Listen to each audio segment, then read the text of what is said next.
Namaste. Hello students. We shall now talk about Perini Paddhati, Gaundali Vidhi, ShuddhaPaddhati.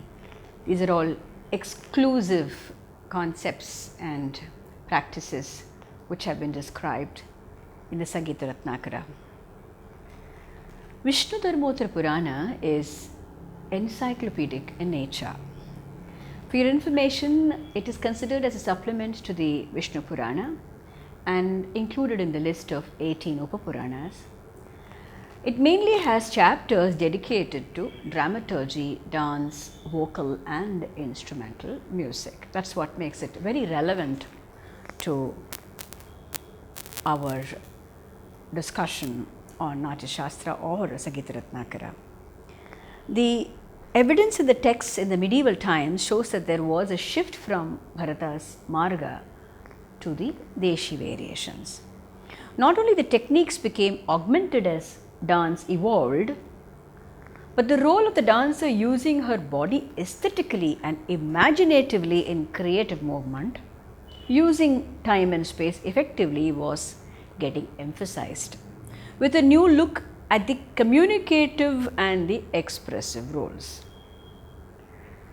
From rules which were given emerged the scope of blurring these rigid lines and instead blending them cohesively. Manasolas of Someshwara with Deshi Karanas, Parshvadeva's Sangita Samayasara with Deshi dances, most systematic and complete Deshi account in Sangita Ratnakara, and then Nritta Ratnavali with further elaboration by Jayasenapati became popular medieval texts. Pundarika Vittala's Nartana Nirnaya gave newer styles closer to present traditions. Having given this overview, I shall now talk about what Sharangdeva has given regarding these Deshi Paddhatis. He has given a format clearly designed as a modelled tradition called a Deshi Paddhati. Paddhati is the term that stands for practice, pathway or style. The sage Kohala is said to be a great exponent of Deshi dance, and his Uttara Tantra has been mentioned in the Natyashastra as that treatise which will open up further doorways, which will be principally rooted in tradition but evolved as times pass by through the centuries. Natya, being the ocean, will certainly pave the way for the rivers and the tributaries to flow. The commentators on Sangita Ratnakara have mentioned that the typicalities of Deshi dance has not been expounded by the Bharata school. For that matter, Nataraja, deified as the Lord of Dance, inscriptions on some sculptures reveal Deshi word, the cosmic creator, sustainer and dissolver, flashed into the creative minds as late as the times of the Kashmir Shaivas and the Shaiva Siddhantas. Hence, it is only obvious that his dance on Ananda Tandava is not mentioned among the Karanas of the Natyashastra.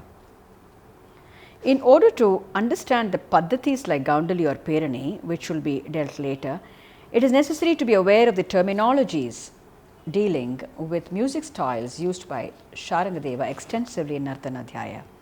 For example, Nibaddha and Anibaddha Gita would roughly be translated as bound and unbound respectively. And the Natyashastra explains that the former is governed by Chandas and Tala, while the latter is not. Sharangdeva in his 4th chapter has said that singing is of two types, one that is composed of parts or angas and elements or dhatus, and the other which is free from any structure. Thus, Anibaddha would be free flowing, unrestricted by tala or sahitya or word meaning. Nibaddha is a pre-composed structured composition with meter, rhythm and word meaning like a kriti. Sharangdeva gives them 3 divisions of Prabandha, Vastu and Rupaka. Salagasudha, that is set to Deshi ragas, considered pseudo-classical yet refined, became a popular Prabandha. simpler in structure with three elements of Udgraha, Dhruva and Abhoga. Melapaka is the uniting link between Dhruva and Udgraha and contains alamkaras. Dhruva is the main body of the song, refrain that is repeated, and Abhoga is the conclusion. In the context of Natyashastra, Dhruva meant stage songs, an integral part of Sanskrit theatre, with a stable nature in its pada or words, varna or syllables, and chandas or meter. Please refer students to the shlokas 1260 to 1273 where the pure style or ShuddhaPaddhati has been described. Sharangdeva, veritably a musical genius, goes on to give a beautiful presentation of the pure style to be followed by the dancers. This reveals the writer's knowledge of the traditional dance forms and broad-minded attitude to flow with the tidal changes that occur from time to time. Having given due place to the chief guest or the guest of honor and offering a welcome to him to take his seat, the actual performance would start. The chief invitee takes his seat along with those learned in music and dancing. The members of the troupe enter the stage and standing together harmonize the various instruments by matching their tonal quality, like in modern times when we do the acoustic testing of the troupe. It is important that their minds are single pointed, devoted to the purpose of achieving maximum ovation, recommends the writer. They play the Melapaka Prabandha and the Gajara. The dancer, as is the practice even today, takes a position behind the Yavanika or curtain, waiting for the cue given by the musicians to make her dramatic entry. She should take flowers in her folded hands and stand taking a posture as Thanaka, which has Saushtava, or the one with a straight back, firm shoulder, head held in a mark of perfect balance. The Upashama begins, the curtain opens up and the dancer enters the stage, capturing the hearts of the audience. When the players are playing instrumental compositions like the Upashama, she should offer a handful of flowers at the center of the stage, making a semicircular movement to the Lord. Since the dancer is believed to be performing mainly for the gods and then for the spectators as per the Shastra, she should dance full of joy, employing the Nrittangas, accompanied by the playing of the Upashama.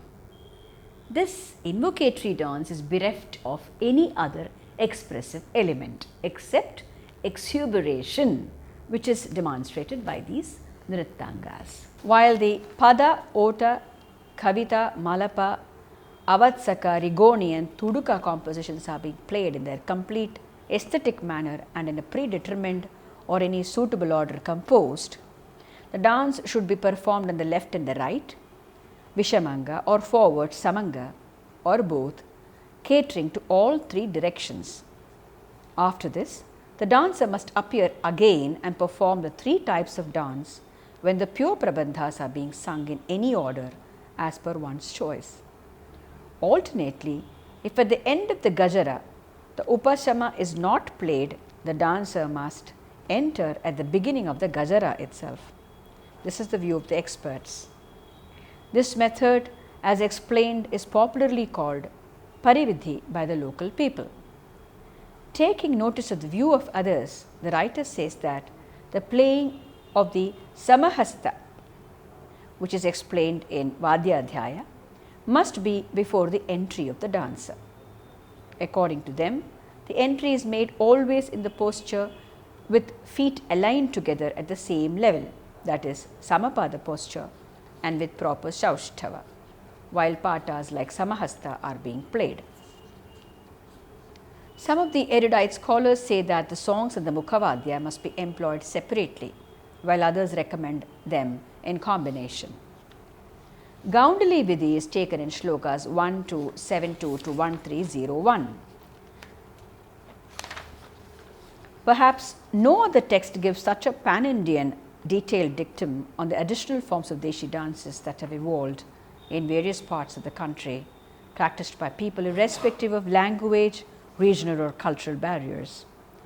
There are people belonging to various pockets in the remotest parts who still religiously follow these practices, and whom the classical Puritans at times may unceremoniously label as vernacular, pseudo-classical or folk arts. This despite the verbatim references to the classical musical styles for accompanying the dances. Devoid of vigorous instrumental compositions like Kavita and of songs like Ila, and accompanied by Salagasudha compositions like Dhruva from the Prabandha, the dancer dances with gentle movements of the limbs using the Lasyangas in the Gaundali Vidhi. Sharangdeva is explained about Dhruva songs in detail in Prabandha Adhyaya. The special feature is that the Gaundali dancer must be well trained in vocal music. She sings and plays on the Trivali instrument, which is an extremely energetic task requiring plenty of practice and stamina. Some experts feel that playing on the instrument is not to be accepted because they believe that the wearing of Trivali on the shoulder is not a sophisticated sign and rather countryside. The dancer who doesn't exercise her vocal cords is called mute Gaundali or Mooka Gaundali. This is an important point to be noted, that the costume of the Gaundali speaks volumes of the tradition of Karnataka country. Gaundali also figuratively is the meaning for this dance, that is, we can easily identify her by her style of costume and stage demeanor. Sharangdeva has drawn a composite picture of a semblance of styles of dance and given equal footage to the adaptation of the technique proclaimed in the Natyashastra and fashioned itself according to the taste, customs and environmental factors. Any text, unless it provides a creative license to the practitioners within the framework of classical discipline, would become redundant over the ages. Gaundali Vidhi is also simultaneously referred to as ShuddhaPaddhati or belonging to the region or province associated with it, and is directly in contrast with ShuddhaPaddhati. The Sampradayikas, who are the members of this troupe, are typically dressed as the people of Karnataka. The Atodhyas or musical instruments are played harmoniously at the same time. After that, the Melapaka is rendered in Ekatali and followed by the Gajara composition using any tala. During Upashama section, in Nissaru or Ekatali, the dancer makes an entry with a handful of flowers thrown by her as an offering at the center or the Brahma Mandala. Her movement would be consisting of those which are gracefully towards left, right, forward in a sequence as if she is making salutations in all directions. This is only at the Upashama of Gajara, along with one of the Vadya Prabandhas called Rigoni, accompanied by Addatala, Nessaru and Ekatali, which are the Salagasudha vocal compositions. The dancer goes to the Avatsa and Kavita Vadya Prabandhas in any of the thalas. This is followed by a successive dance performance in various ways accompanied by Rigoni and Uttavana Tadhi Thomdhe Vadya Prabandhas. When the instruments come to a climax and stop, the sthana is indicated by the wind instruments, and the dancer accompanies this by singing together with them. The Gaundali dancer recites the sthain with the fourfold alaps of the chosen raga. There is a provision for another main singer to do this instead of her as well. When the dhruva is complete with any thala other than mantaka and pratimantha, the jakka is played and the dhruva kanda is constantly sung by a group of singers with melaka. At this time, the lasyangamana is demonstrated because it is especially attractive. When the vocal and instrumental music stop, the various thayas are danced, giving importance to dhruvapadas, which should also be frequently performed. The dancer dances to some of the thayas without words, with the thala alone, and to others with added words with moderate movements, keeping to a time limit which is neither too long nor too short. This dance should be pleasing to the eyes, suffused with sweetness, charm and dignity, and should end in the dhruva portion of the song, while the instruments Instrumentalists on the drums conclude by simultaneously playing fast at the Kalasha portion. At this conclusion, the dancer must strike a pose and remain frozen as in a Shanta or peaceful yogic posture. The above procedure has to be repeated again, and the dancer now performs for the Dhruva portion. Abhoga, or the last section of the Dhruva, when played by the instrumentalists, the dancer joins with her dance once again. All of them conclude together when the song is coming to an end with fast and vigorous music and dance. The Gaundali must vigorously perform with graceful and elegant chalakas and charis. Sharangdeva says that the drums should be beaten again at the end of the Dhruva Khanda before the entire recital is brought to an end by all the instruments and the conclusion of the dance is marked. There are still further variations of this extremely specialized provincial dance form. Here again, the Mantaka is chosen while the dance is performed the same way as with the Dhruva. In Mantha and others, the stayas are not performed by the dancer who dances only to the Dhruva portion. The dance takes the Mantha Thala in the beginning and progresses with Ekatali later. In Pratimantha and others, the respective thalas are taken for the dancing. In these Salaga songs, the dance must be Dhrutalaya or quick tempo. It is to be noted that scholars always recommended slow tempo or Vilambita Laya in the case of Tandava dance. Sharangdeva concludes his detailed description of the Gaundali Vidhi by saying that such a style of dancing as described to the various Rupakas or Ekatali of the Salagasoda type will get well known as Gaundali Paddhati. The Sampradayikas in this tradition are dressed in the Karnataka style. Melatur style revived Shuddha Nrittam and Perini, encouraging dancers to stamp the floor softly, focusing on sound created by the bells. Mukkachali is spoken of as a prelude. Perini has been described as a group dance, a solo, and only by males. It is also the name given for pot dance. It involves 5 sections starting with a jester, a Kaivarta composition eulogizing the king, a Jugalbandi which is rhythmic, and ending with a Gita. Jakkini is the piece de resistance, the most important item. And in the opening Mukkachali, the dancer walks on stage behind a face curtain and Mela Prapti is played by the orchestra, followed by Ganesha Shabdam. The curtain opens, a Solkatte Jahangane Mahangane rendered. The dancer takes the flowers, the number of which are also specified, and offers them down in the center, the Brahma Sandhi. After a Nandi Shlokam, the Nritta would begin. The starting is always the square position or Chaturashra position, feet apart and elbows bent at right angles. An Alaripu follows, ending with a Karana and a small Korve or a Jadi. This is usually followed by the Pushpanjali. Please refer shlokas 1301 to 1325 where yet another regional style which has received a good amount of attention is the Perini. Although it is well known to be one where the inverted pot is used for dancing, this text has given the distinctness of the style based on the specialized foot movements using a wide scale of rhythmic beats. The dancer is male and has an appealing makeup, somewhere which is between the beautiful and the grotesque.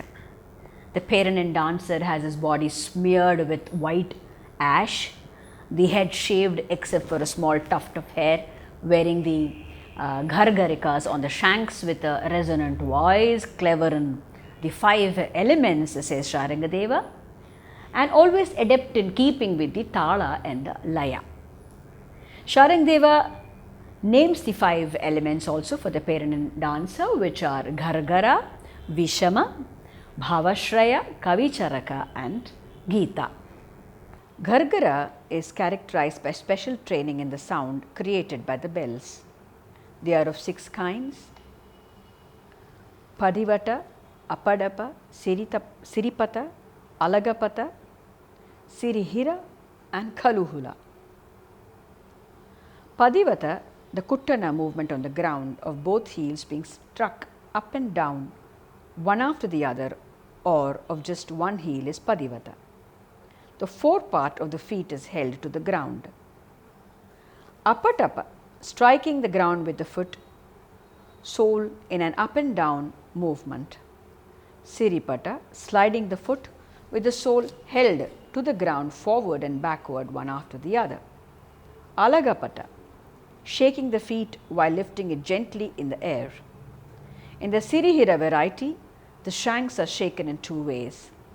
One foot kept at the back of another and shaken one at a time, and in the other, when both the feet are level on the ground and shaken at the same time.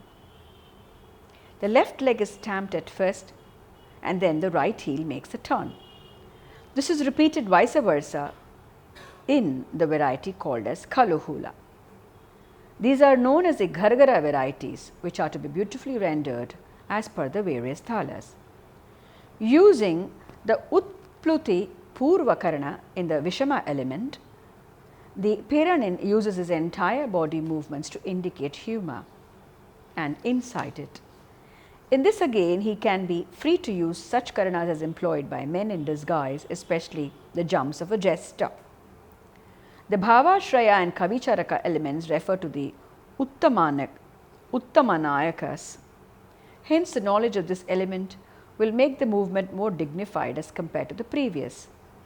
The last element of Gita among the elements of Perini refers to the Salaga songs with their varieties as practiced in the Gaundali Vidhi. Regarding the Paddhati, Sharangdeva says that the troop members accompanying the Perinin should recite Dhe Dhe, which is the sound of the instruments. This is also the case in the Gaundali style.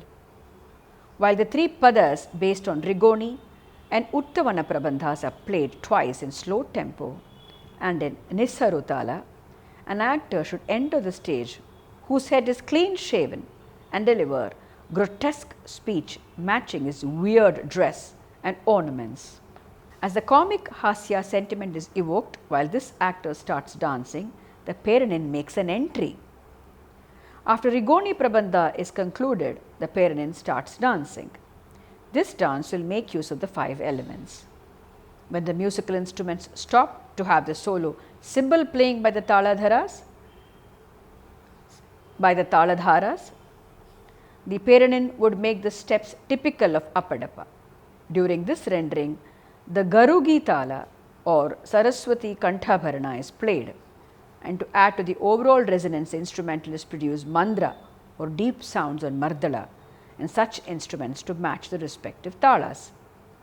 The Perinin must then dance the Vishama element consisting of the Utpluti Karanas to the Nisharu Tala, accompanied by the Kavita Prabandha either in Varna Saratman or Kutani Baddha.